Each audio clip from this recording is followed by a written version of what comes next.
Milyong gift ni Atong Ang sa isang anak ni Sunshine ngayong Pasko, nakakagulat.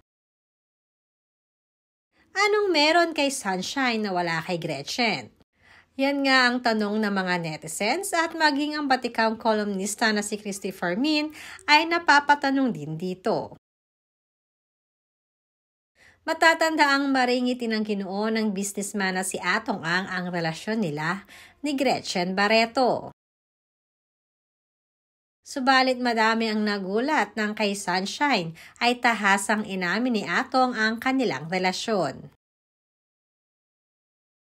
At ngayong mga nakaraang araw ay usap-usapan nga ang mga mamahaling regalo na ibinigay ni Atong sa mag-iinang Sunshine Cruz.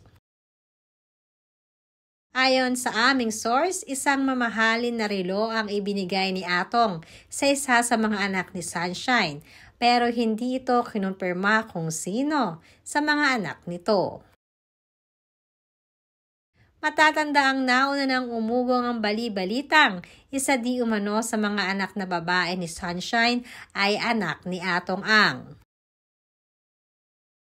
Kaya naman hindi na rin may aalis ng mga netizens na mapaisip kung totoo nga ba ang mga naglalabasang balitang ito. Subalit as far as we can remember that we can see, lahat naman ng anak ni Sunshine ay si Cesar Montano ang ama ng mga ito.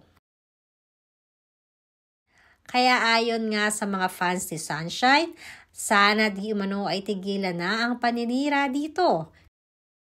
Dahil wala rin di umanong masamang maging masaya si Sunshine, lalo na at wala namang pananagutan ito dahil matagal na silang divorced ni Cesar Montano.